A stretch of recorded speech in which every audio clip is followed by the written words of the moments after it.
পুরনো দিনের হারিয়ে যাওয়া রান্না আমরা সকলেই খেতে এবং জানতে পছন্দ করি। আজকে সেরকমই একটা রেসিপি আপনাদের সামনে শেয়ার করছি। নমস্কার বন্ধুরা, তিয়াশাস রেসিপিতে সকলকে স্বাগত জানাই। আজ আমি ঝিঙে আর ছোলার ডাল দিয়ে একটা হারিয়ে যাওয়া দুর্দান্ত স্বাদের নিরামিষ রেসিপি আপনাদের সঙ্গে শেয়ার করতে এসেছি, যেটা গরম ভাতের সাথে খেতে দুর্দান্ত লাগে। এটা বানানো খুবই সহজ, আর ঘরে থাকা সামান্য কয়েকটা উপকরণ দিয়ে রেসিপিটা খুব সহজেই বানিয়ে নেওয়া যায়, আর খুবই কম সময়ের মধ্যে রেসিপিটা আপনারা তৈরি করে নিতে পারবেন। খেতে অসাধারণ হয়। তো আসুন দেখে নেওয়া যাক এই দুর্দান্ত স্বাদের ঝিঙের হারিয়ে যাওয়া পুরনো দিনের একটা নিরামিষ রেসিপি। আমি এখানে ছোলার ডাল নিয়েছি, আর ছোলার ডালটাকে 3 ঘন্টা জলে ভিজিয়ে রেখেছিলাম। তবে আপনারা চাইলে এখানে ছোলার ডালের পরিবর্তে মটর ডালটাও নিতে পারেন। এবার আমি এই ছোলার ডালটাকে একটা মিক্সিং জারের মধ্যে ভরে নিচ্ছি। ছোলার ডালটাকে আমি 3-4 বার জল বদলে বদলে ধুয়ে নিয়েছিলাম। এবার আমি এর মধ্যে অল্প একটু নুন দিয়ে দিচ্ছি, আর সামান্য একটু চিনি দিয়ে দিচ্ছি। তারপর অল্প একটু জল দিয়ে একটু দানা দানা করে বেটে নিতে হবে। এখানে আপনারা চাইলে কাঁচা লঙ্কাও দিতে পারেন, আমি দিচ্ছি না। তারপরে ঢাকনাটা বন্ধ করে একটু দানা দানা রেখে ছোলার ডালটাকে বেটে নেব। দেখুন, ডালটাকে আমি একটু দানা দানা রেখে বেটে নিয়েছি। এবার এই ডালটাকে একটা বাটির মধ্যে ঢেলে নিচ্ছি।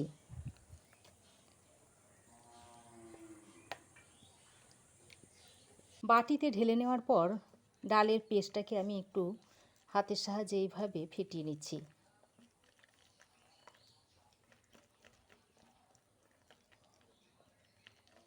দেখুন, বেশ কিছুক্ষণ ডালটাকে আমি ফেটিয়ে নিয়েছি। এদিকে দেখুন, গ্যাস অন করে একটা কড়াই ভালো করে গরম করে নিয়েছি। তারপর এর মধ্যে পর্যাপ্ত পরিমাণে সর্ষের তেল দিয়ে দিচ্ছি। এই তেলে আমি বড়াগুলো ভেজে নেব, আর এই তেলেই রান্নাটা করে নেব। তেল খুব ভালোভাবে গরম হয়ে এলে এবার আমি এতে বড়াগুলোকে ভেজে নেব। যে ডালের পেস্টটা আমি তৈরি করে রেখেছিলাম তার মধ্যে থেকে অল্প অল্প নিয়ে এইভাবে বড়ার আকারে দিয়ে দিচ্ছি।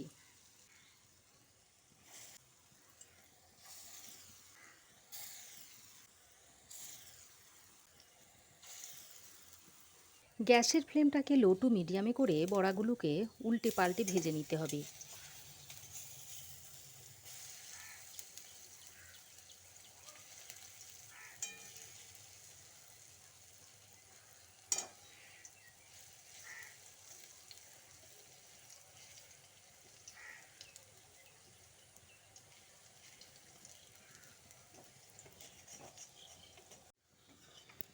দেখুন, বড়াগুলোকে উল্টে পাল্টে লালচে করে আমি ভেজে নিয়েছি। এবার বড়াগুলোকে তুলে নিচ্ছি।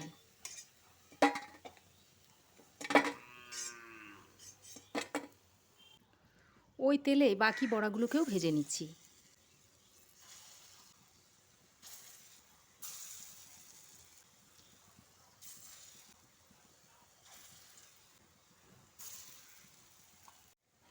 ওই একইভাবে গ্যাসের ফ্লেমটাকে লোতে রেখে বাকি বড়াগুলোকেও আমি ভেজে নিচ্ছি।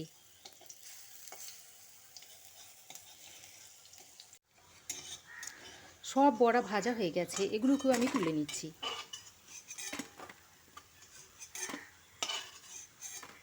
বড়া ভেজে তুলে নেওয়ার পর ওই তেলের মধ্যে দিয়ে দিচ্ছি 1/2 চামচ মতো কালো জিরে। কালো জিরেটা দিয়ে কিছুক্ষণ তেলের সঙ্গে নেড়ে চেড়ে নিচ্ছি। তারপর কেটে রাখা ঝিঙেগুলো এর মধ্যে দিয়ে দিচ্ছি। ঝিঙেগুলো দিয়ে কালো জিরের সঙ্গে ভালো করে নেড়ে চেড়ে মিশিয়ে নিচ্ছি।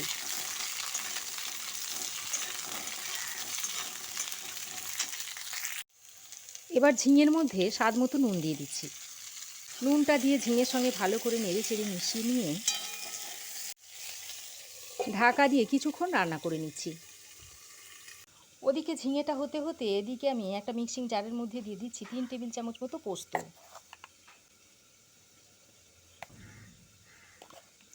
পোস্তটাকে প্রথমে শুকনো অবস্থায় একটু বেটে নিতে হবে। দেখুন, পোস্তটাকে প্রথমে আমি শুকনো অবস্থায় একটু পিষে নিয়েছি। এবার এর মধ্যে দিয়ে দিচ্ছি 2টো কাঁচা লঙ্কা, আর কয়েক টুকরো আদা দিয়ে দিচ্ছি। তারপর বেশ কিছুটা জল দিয়ে এর একটা মিহি পেস্ট তৈরি করে নেব। দেখুন আদা কাঁচা লঙ্কা ও পোস্তটা এরকম মিহি পেস্ট তৈরি করে নিয়েছি। এদিকে দেখুন ততক্ষণে ঢাকা দিয়ে ঝিঙেটাকে কিছুক্ষণ রান্না করে নিয়েছি।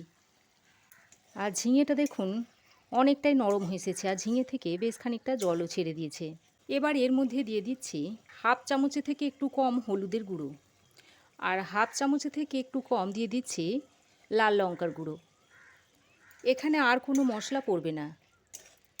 এবার হলুদ আর লঙ্কাটা দিয়ে ভালোভাবে মিশিয়ে নিচ্ছি।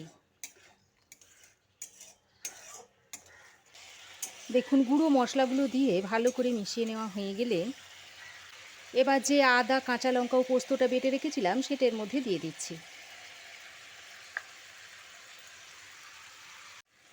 আর সঙ্গে যে বড়াগুলো ভেজে রেখেছিলাম সেগুলো এর মধ্যে দিয়ে দিচ্ছি। তারপর সব কিছুকে একসঙ্গে ভালো করে নেড়েচেড়ে মিশিয়ে নিচ্ছি।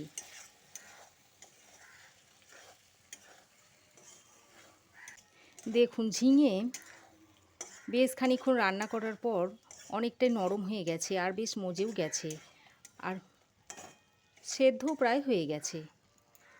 তবুও বড়াগুলোর মধ্যে যাতে ভালোভাবে মশলাটা ঢুকে যায় বা ঝোলটা যাতে ঢুকে যায় সেজন্য এই মিক্সির বাটি ধোয়া জলটাও এর মধ্যে দিয়ে দিচ্ছি।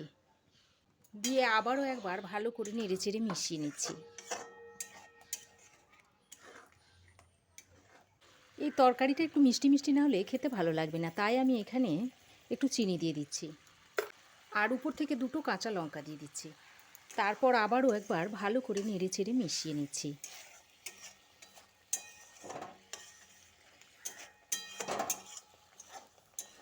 দেখুন খুব ভালোভাবে নেড়েচেড়ে মিশিয়ে নেওয়ার পর ঢাকা দিয়ে 3-4 মিনিট মতো রান্না করে নিচ্ছি। ঢাকা দিয়ে 3-4 মিনিট রান্না করে নেওয়ার পর ঢাকাটা আমি খুলে নিয়েছি।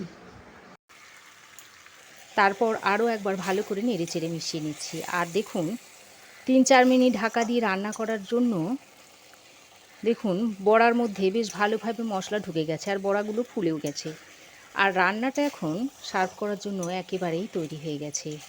সব শেষে আমি উপর থেকে একটু কাঁচা তেল ছড়িয়ে নামিয়ে নেব। ভালো করে নেড়েচেড়ে মিশিয়ে আমি ঢাকা দিয়ে দিচ্ছি। তারপর কিছুক্ষণ পর আমি তরকারিটা আপনাদের সার্ভ করে দেখাচ্ছি। তো দেখুন রেসিপিটা এখন গরমাগরম ভাতের সাথে সার্ভ করার জন্য একেবারেই রেডি হয়ে গেছে। আশা করছি আমার এই আজকের হারিয়ে যাওয়া দুর্দান্ত স্বাদের নিরামিষ ঝিঙে রেসিপিটি আপনাদের অবশ্যই ভালো লেগেছে। ভালো লাগলে অবশ্যই একটা লাইক ও শেয়ার করবেন। পাশে থাকা বেল আইকনটা অবশ্যই প্রেস করবেন। আর আমার চ্যানেলে নতুন বন্ধু হয়ে থাকলে প্লিজ চ্যানেলটা সাবস্ক্রাইব করার অনুরোধ রইল। আজ এ পর্যন্তই। আবার দেখা হবে নতুন কোনো রেসিপি নিয়ে নেক্সট এপিসোডে। সে পর্যন্ত ভালো থাকবেন, সুস্থ থাকবেন। ধন্যবাদ।